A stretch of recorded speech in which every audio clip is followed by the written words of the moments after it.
할렐루야! 사랑하는 하늘에 계신 우리 하나님 아버지께 예배하기 위해 자신의 처소에 모이신 우리 성도님들을 환영합니다. 우리가 아무리 하나님을 사랑한다 할지라도 우리를 사랑하시는 하나님의 사랑에는 비할 수 없습니다.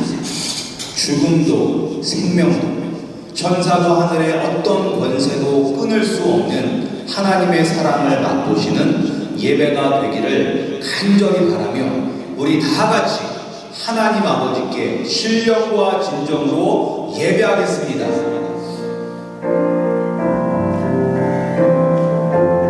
왕이신 나의 하나님, 왕이신 나의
우리가 믿는 우리의 신앙을 사도신경으로 고백하겠습니다.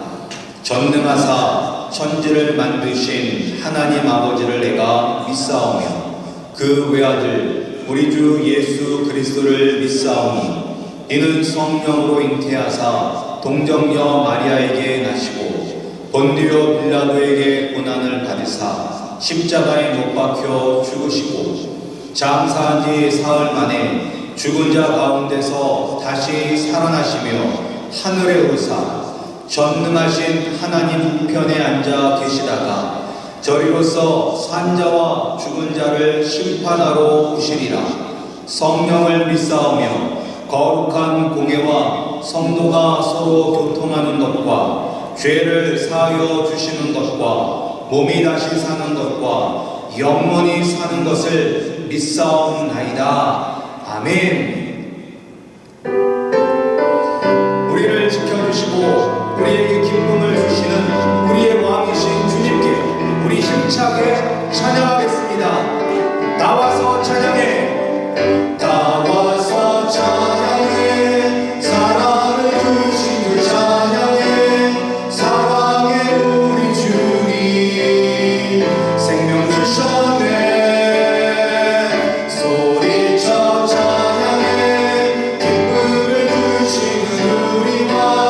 찬양의 제사 드리며 주님께 경배해.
하나님의 사랑과 은혜가 얼마나 크고 놀라운지 생각하시면서 우리 찬양하겠습니다. 아버지 사랑, 아버지 사랑 내가 노래해. 아버지 은혜 내가 노래해. 그 사랑 변함없으신 거짓없으신 성실하신 그 사랑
예수 그리스도께서 우리에게 얼마나 큰 은혜를 베풀어 주시는지 아십니까?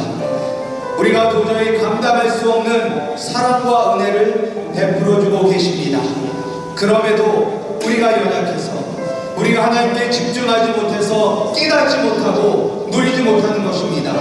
이 시간 주님의 사랑과 은혜를 깨달아 누리게 하시고 그 은혜에 감격하여 주님의 영광을 위하여 살아가는 주의 백성이 되게 해달라고 우리 다같이 믿음으로 기도하시겠습니다. 하나님 아버지 감사합니다. 아버지 이 시간 아버지 앞에 나와 예배하게 해주심에 감사드립니다.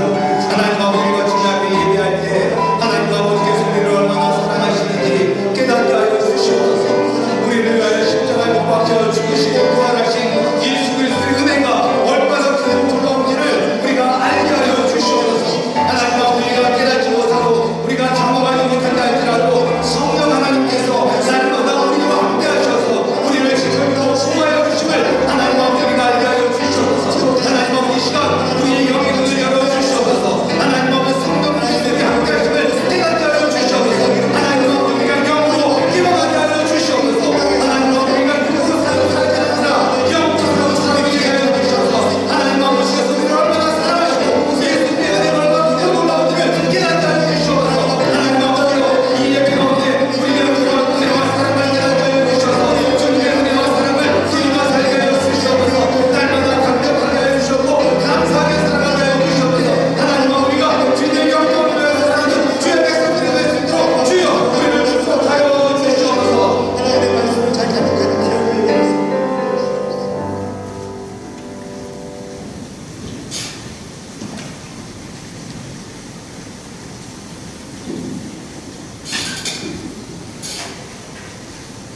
찬양 가운데 함께 하시며 참된 예배자들을 만나기를 기뻐하시는 하나님의 은혜와 사랑을 감사드립니다. 이렇게 귀한 주일을 허락하여 주셔서 하나님을 예배하게 하시니 감사와 영광을 올려드립니다. 지난 한 주일 동안 말씀대로 순종하지 못하고 알게 모르게 저지르게 되었던 저희들의 죄를 용서하여 주옵소서. 내 삶의 주인 되신 하나님을 의지하지 아니하고 내가 주인되어 살았던 것을 고백합니다.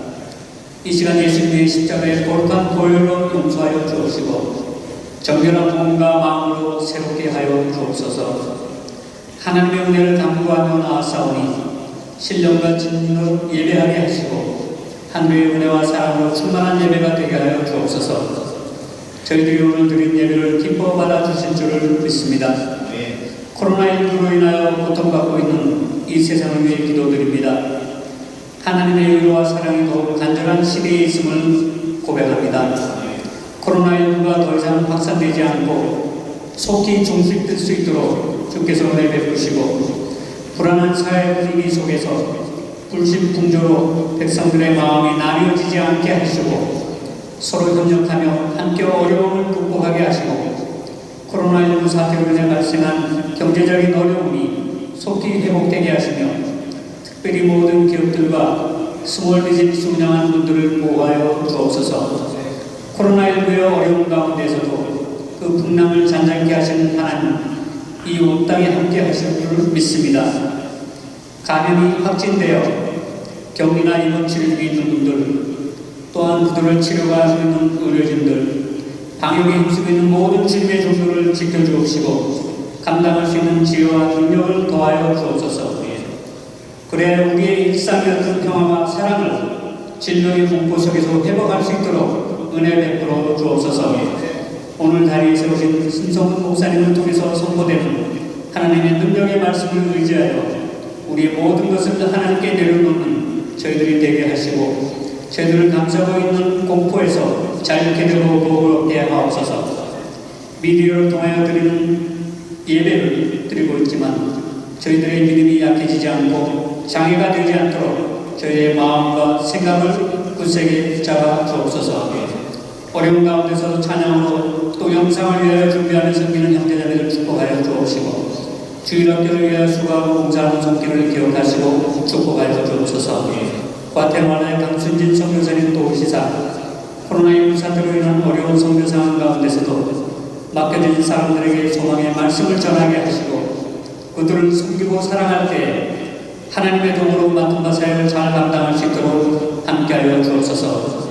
저희들이 드리는 이 예배를 기뻐 받아주시기를 바라옵고 이 모든 말씀을 주 예수 그리스도의 이름으로 기도드립니다. 아멘.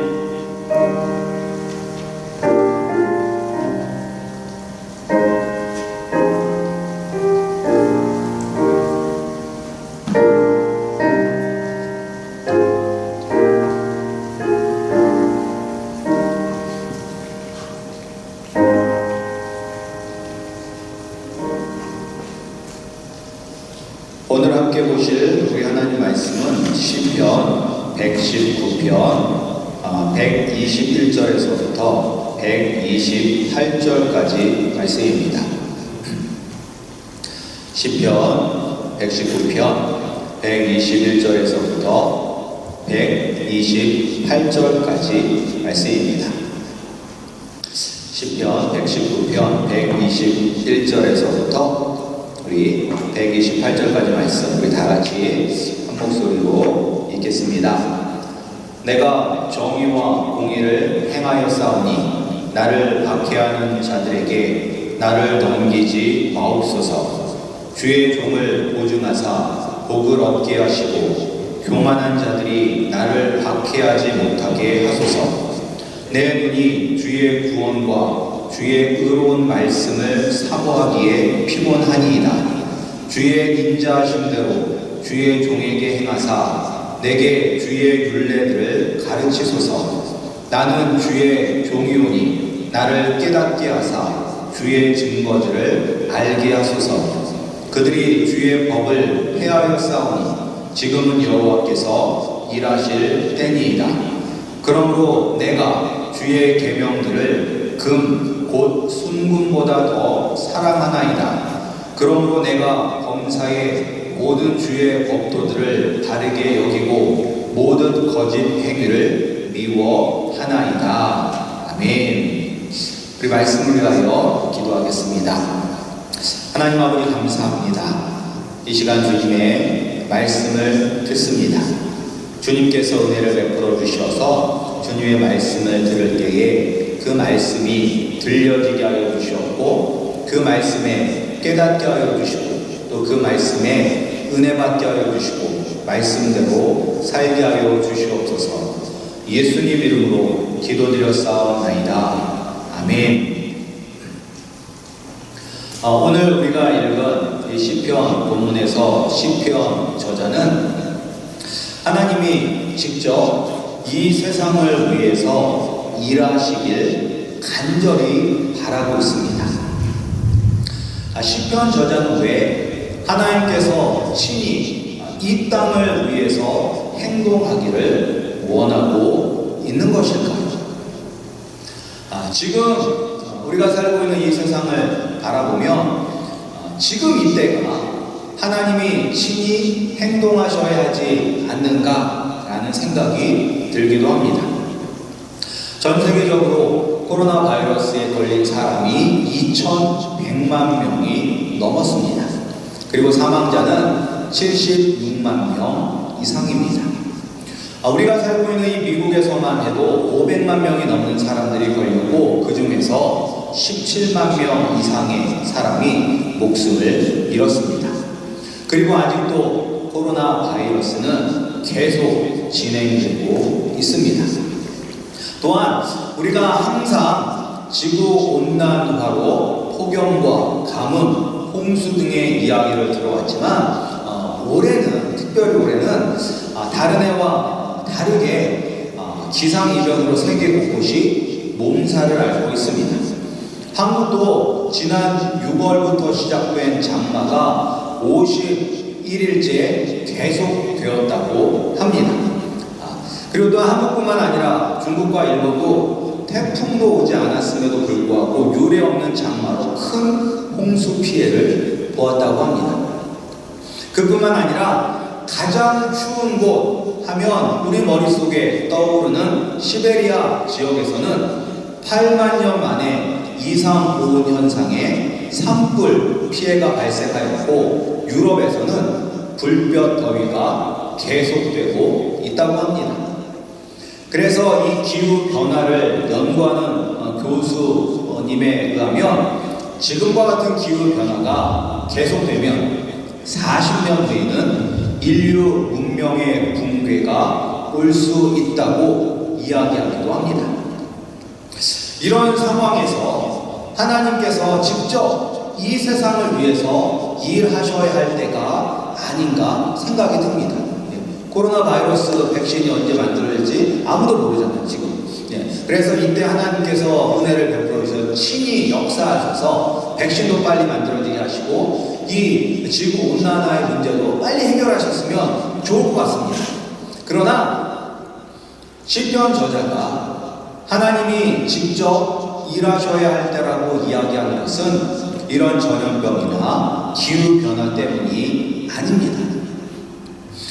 시편 저자가 하나님이 직접 행동하셔야 한다고 이야기한 이유가 126절에 나오고 있습니다. 우리 126절 말씀을 함께 읽겠습니다. 우리 126절입니다.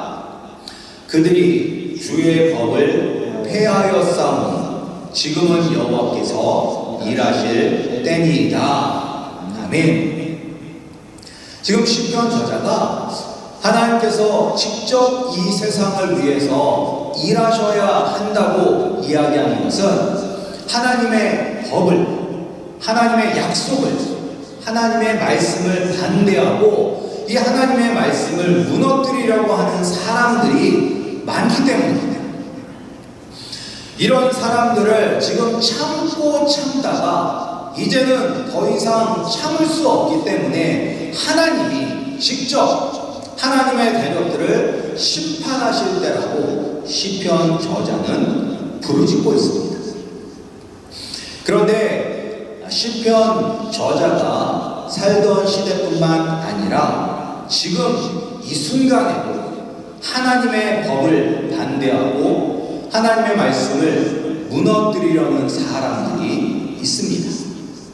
그리고 어찌 보면 이런 사람들이 이 땅에서 더 큰 권세를 가지고 있는 것처럼 보입니다.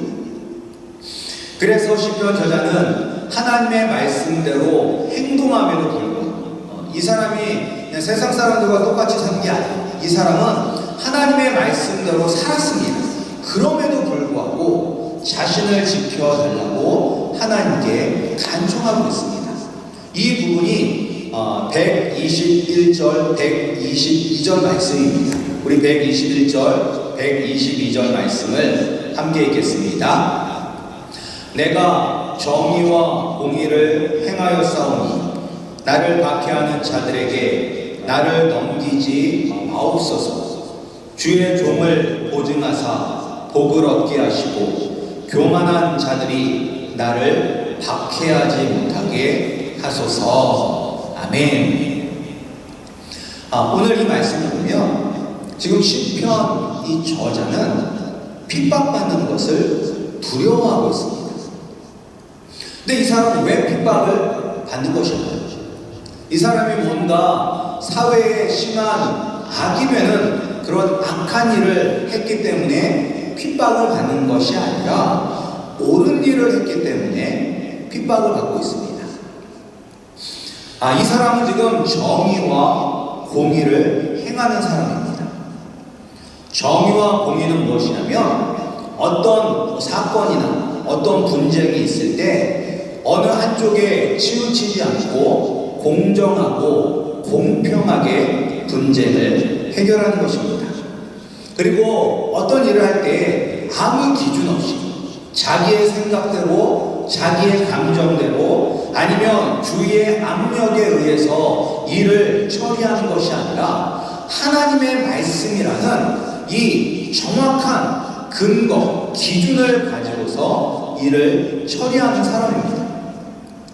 그러니까 아무 곳에도 치우치지 아니하고 공정하고 공평하고 그리고 하나님의 말씀의 근거에서 일을 처리하는 사람이면 이 사람은 어떤 사람입니까?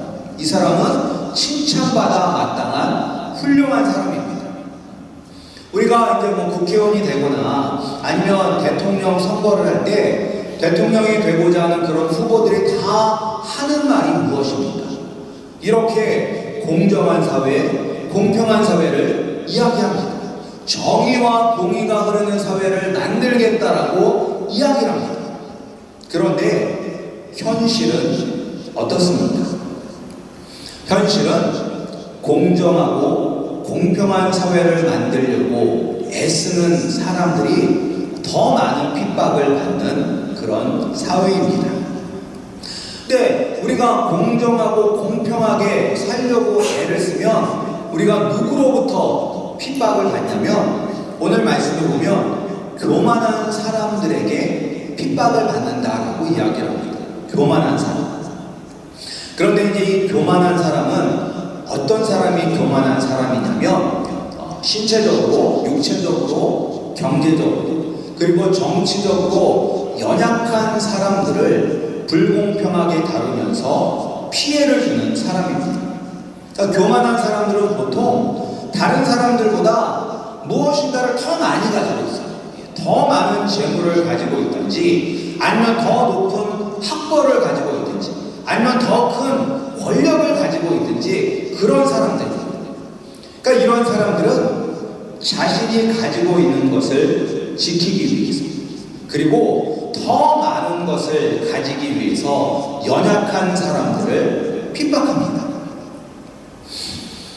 이런 교만한 사람들이 문제를 해결할 때 자신의 편에 서지 않고 공정하게 문제를 해결하고 하나님의 말씀의 기준대로 일을 하는 사람들을 좋아할까요? 만약에 어떤 조직에 커다란 문제가 있어요. 그런데 우리가 이제 내부 고발자라고 하죠. 그래서 조직 내부에서 일어나는 일이 너무나 이게 불이하기 때문에 그것을 참지 못하고 이제 내부의 비리를 고발하는 사람들이 있습니다. 그럼 그런 사람들은 어떻게 보면 정의와 공의를 위해서 일하는 사람이잖아요. 그런데 그런 사람들은 보통 어떻게 되죠? 핍박을 받게 되죠. 그리고 자기가 정말로 사랑하기 때문에 그 조직이 올바른 조직이 되기를 위해서 그런 잘못된 것들을 이야기했다가 대부분은 그 직장이나 그 조직을 떠나는 사람들이 많습니다. 그게 왜 그래요? 정의와 공의를 위해서 일했더니 이 교만한 사람, 자신들의 기득권을 지키고자 하는 사람들에게 핍박을 받았기 때문입니다.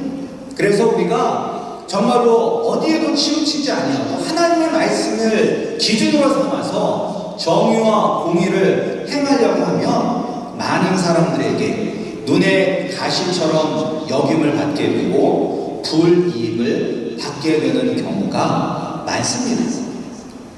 그래서 시편 저자는 자신을 보호해 달라고 하나님께 요청하고 있는 것입니다. 하나님, 내가 하나님의 말씀대로 정의와 공의를 행하여 싸우니 하나님께서 나를 책임져 주세요. 하나님께서 말씀대로 살면 주신다는 복을 내게 내려주세요 라고 이야기하고 있습니다. 그러면서 자신이 하나님의 말씀대로 살아가고 행하는 것이 점점 힘들다고 이야기합니다. 우리가 이게 123절을 보면 알 수가 있어요. 우리 123절 말씀 함께 읽겠습니다. 내 눈이 주의 구원과 주의 의로운 말씀을 사모하기에 피곤하니이다. 지금 이 사람은 하나님의 말씀대로 사는 것이 피곤하다라고 이야기해요. 그런데 이게 이제 다른 해 번역을 보면 내 눈이 주의 구원과 주의 의로운 말씀을 사모하는데 실패하였습니다 라고 그렇게 번역하는 영어 성경들도 있습니다. 그러니까 하나님의 말씀대로 살고 행하는 것이 너무나 힘들고 하나님의 말씀을 붙잡고 사는 것이 너무나 힘들어서 포기하고 싶다는 거예요. 내가 하나님의 말씀만 붙잡고 지금까지 견뎠는데 하나님, 내가 더 이상은 견딜 수가 없습니다 라고 이야기를 하는 것입니다. 그래서 우리도 주위에서 보면 정말로 말씀 붙잡고 살려고 애쓰는 분들 가운데서 계속되는 그런 삶의 결국은 말씀을 지키지 못하고 하나님을 버리고 하나님을 외면하는 사람들이 있다는 것을 우리가 압니다. 근데 우리가 왜 하나님을 버리냐면 이 싸움이 도저히 이길 수 없는 싸움처럼 느끼기 때문에 그러는 거죠. 내가 아무리 말씀대로 살려고 바둥바둥 애를 써도 악한 사람, 악한 세상이 결국은 승리하는 것처럼 생각이 되기 때문에 말씀을 버리는 것입니다. 그래서 지금 시편 저자도 지쳤어. 한계에 다다랐어요. 그래서 하나님, 어찌 이런 불의를 가만히 보고만 계십니까? 나는 더 이상 이 상황을 인내하고 견딜 수 없습니다. 하나님께서 친히 이 땅에 내려오셔서 불의한 자들을 심판하실 때가 바로 이때입니다 라고 부르짖고 있는 것입니다. 근데 이 사람이 이렇게 하나님이 지금 일하실 때입니다 라고 이야기하는 것은 하나님이 일하지 않는다고 생각하기 때문일 것입니다. 하나님 그냥 바라만 보고 계시고 친히 자기의 삶 속에 찾아오셔서 자기를 위하여 일하지 않고 있다고 생각을 하기 때문에 지금이 하나님이 일하실 때입니다 라고 이야기하고 있는 거예요.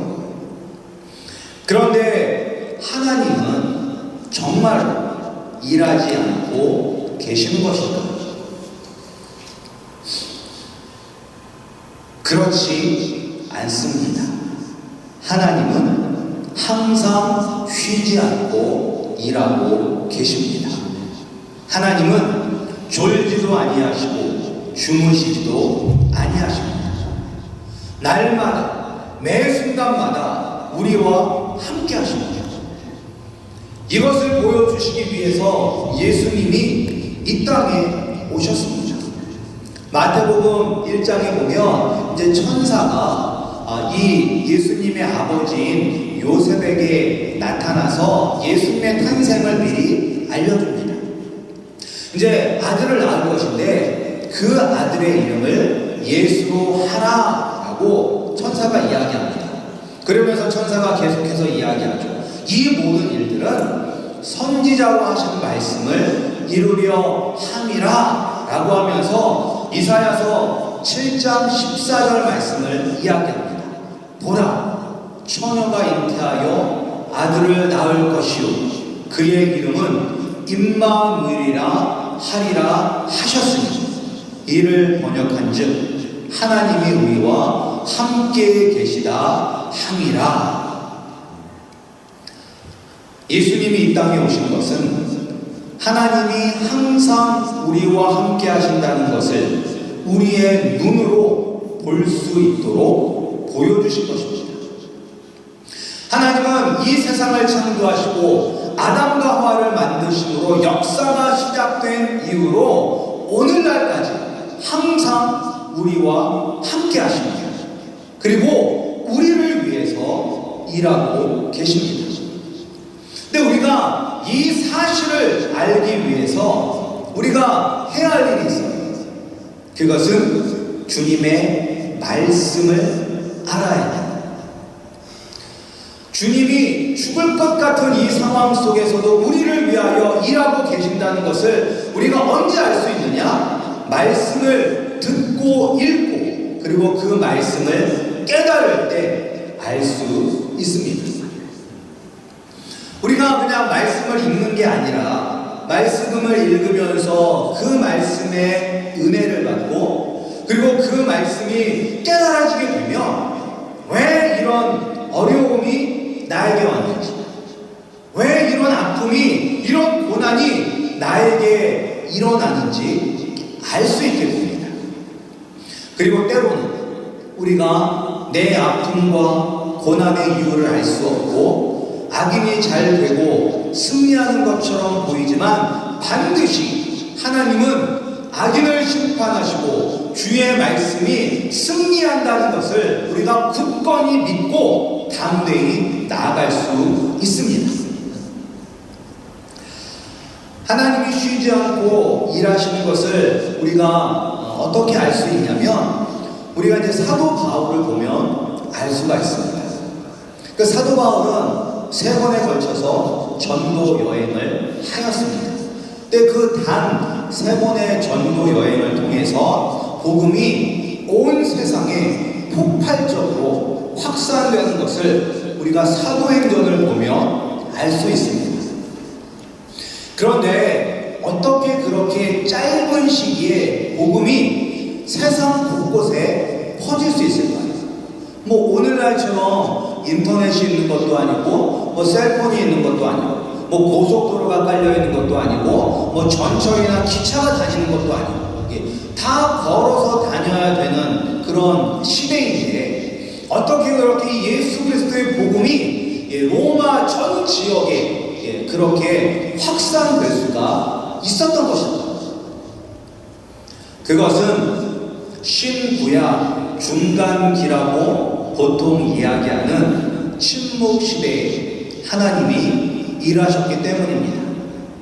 우리가 이 구약의 마지막 책인 말라기에서부터 그리고 신약의 처음 성경 예수님이 태어날 때까지 400년이라는 그런 시간의 간격이 있습니다. 근데 예수님이 태어나실 때까지 말라기 선지자에게 마지막으로 하나님께서 말씀을 하시고 예수님이 태어나실 때까지 그 400년 동안은 하나님께서 어떠한 말씀도 하지 않으셨습니다. 어떤 선지자에게도 나타나지 않으셨습니다. 그래서 우리가 그것을 침묵시대라고 하는 것입니다. 그러나 선지자를 통해서 말씀을 주시지 않았다고 해서 하나님이 일하지 않고 쉬신 것은 아닙니다. 이 400년 동안 유대인들이 로마가 지배하는 땅 곳곳에 흩어지게 되었고 그래서 그 곳곳에 다 회당들이 생기게 되었고 그리고 알렉산더 대왕을 통하여서 이 헬라어가 그 당시에 세계 공용어가 되게 하나님께서 만드셨고 그리고 모든 곳이 로마 제국이 닦아놓은 길로 연결이 되어 있었습니다. 그래서 복음이 온 세상에 널리 퍼질 수 있도록 기반을 닦아 놓으신 것입니다. 그 400년 동안. 그래서 예수 그리스도의 복음이 온 세상에 빠르게 퍼지게 된 것입니다. 이처럼 하나님은 주무시지도 아니하시고 쉬지도 아니하시고 매 순간마다 일하시는 분이라는 것을 깨달았기 때문에 이 시편 저자는 127절에서 이렇게 이야기하는 거죠. 그러므로 내가 주의 계명들을 금 곧 순금보다 더 사랑하나이다 라고 고백하고 있는 것입니다. 근데 바로 앞에 126절에서는 주의 법이 지금 무너졌습니다. 하나님께서 직접 일하실 때입니다 라고 이야기하고서는 바로 그러므로 내가 주의 계명들을 금 곧 순금보다 더 사랑하나이다 라고 이야기하고 있잖아요. 그래서 이게 말이 안 되는 것 같은데 이 시편 저자는 깨달은 거죠. 아, 하나님께서 말씀을 통해서 지금도 일하고 계시는구나. 하나님의 뜻을 이루어 가시는구나.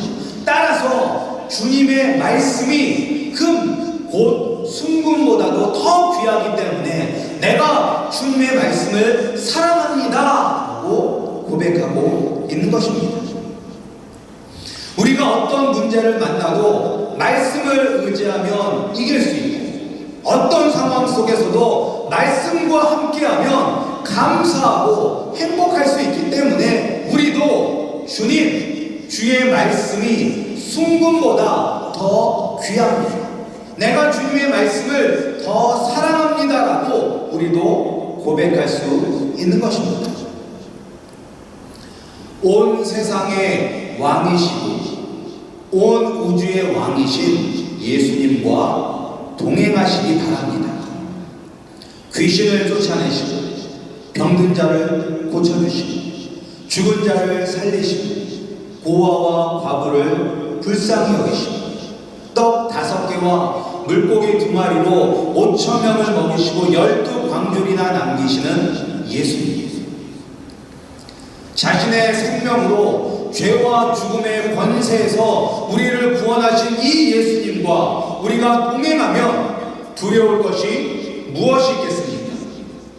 우리의 삶 속에서 걱정하고 근심할 것이 무엇이 있겠습니까?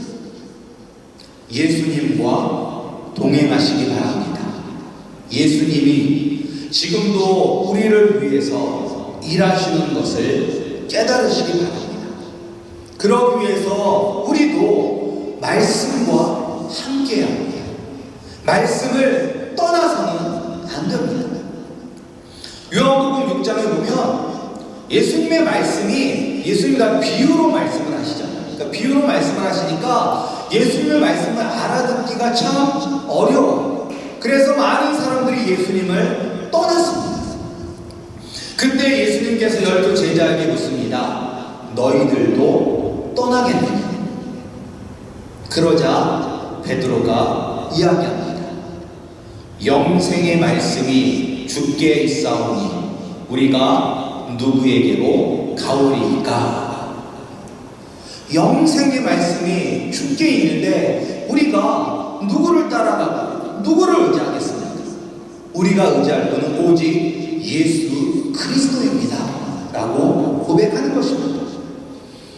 우리도 예수 그리스도의 말씀이 바로 나와 우리와 함께 하는데 우리가 누구를 의지하고 누구를 따라가겠습니까?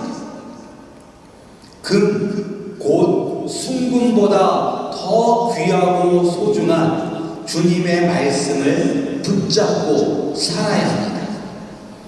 주님이 지금도 우리와 함께 하시고 우리를 위해서 일하고 계신다는 것을 깨달았으면 우리는 더욱더 정의와 공의를 이 땅에서 행하여야 합니다.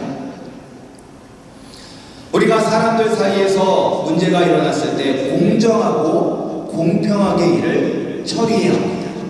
그리고 하나님의 기준으로 일을 해야 합니다.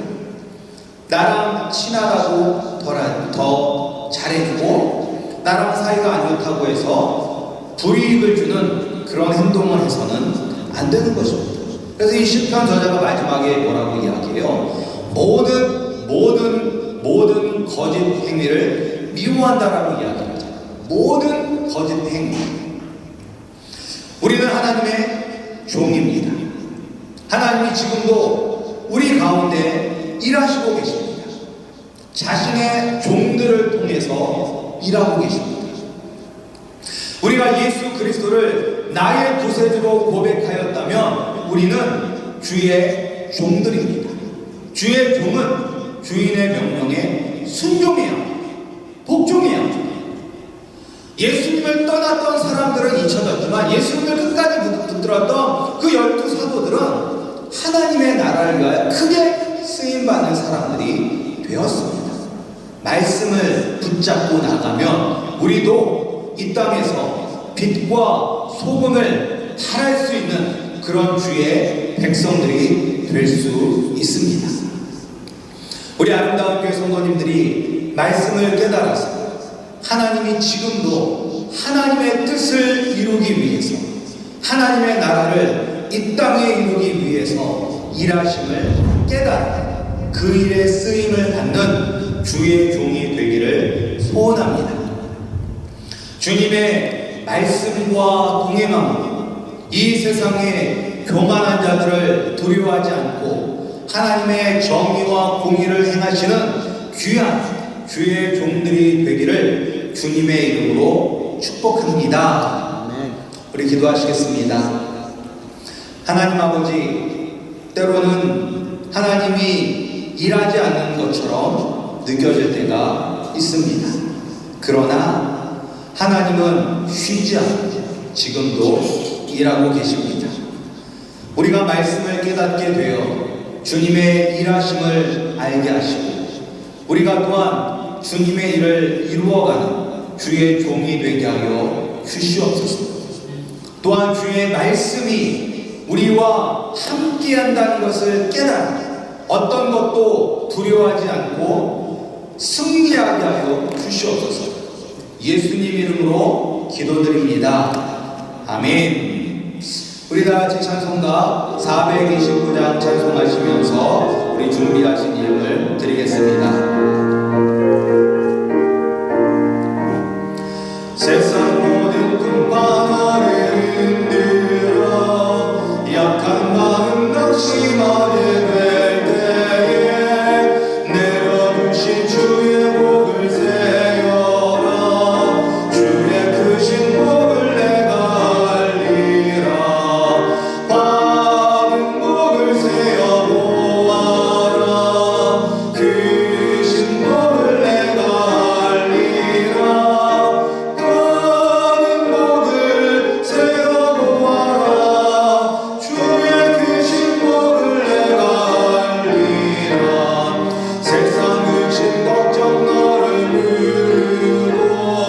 십자가를 등에 지고 나갈 때 주가 내게 주신 복을 세어라. 두려움없이 항상 찬송하리라.